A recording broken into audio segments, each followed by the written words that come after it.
ಓಂ ಸಾಯಿರಾಮ್, ಎಲ್ಲರಿಗೂ ನಮಸ್ಕಾರ.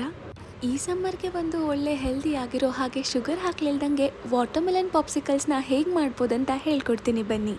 ಅದು ಬರೀ 2 ಇಂಗ್ರೀಡಿಯೆಂಟ್ಸನ್ನು ಯೂಸ್ ಮಾಡಿ. ಹಾಗೂ ಹಳ್ಳಿಯ ಜನರು ಸಾಯಿಪಾಪರವರ ಬಗ್ಗೆ ಕಾಂಡೋಪದೇವರಲ್ಲಿ ಪ್ರಶ್ನೆ ಕೇಳಿದಾಗ ಏನಂತ ಉತ್ತರ ಕೊಟ್ಟರು ಅಂತ ಹೇಳ್ತೀನಿ ಬನ್ನಿ. ಒಂದು ಹಾರಿಯನ್ನು ತಗೊಂಡ್ಬನ್ನಿ ಹಾಗೂ ನಾನು ತೋರಿಸಿದ ಜಾಗದಲ್ಲಿ ಅಗಿರಿ ಅಂತ ಕಾಂಡೋಬದೇವರು ಉತ್ತರ ಕೊಡ್ತಾರೆ. ಹಳ್ಳಿಯ ಜನರು ಆ ಜಾಗವನ್ನು ಅಗಿತಿರುವಾಗ ಒಂದು ಕಲ್ಲಿನ ಚಪ್ಪಡಿ ಸಿಗುತ್ತೆ.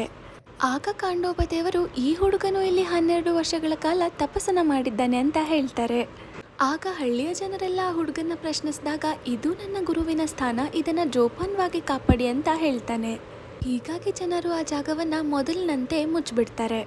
ಅಶ್ವತ್ಥ ಮರವು ಹೇಗೆ ಶ್ರೇಷ್ಠವೆಂಬ ನಂಬಿಕೆ ನಮ್ಮಲ್ಲಿದೆಯೋ ಅದೇ ರೀತಿ ಸಾಯಿಪಾಪರವರಿಗೆ ಬೇವಿನ ಮರವೆಂದರೆ ಅಷ್ಟು ಪ್ರೀತಿ.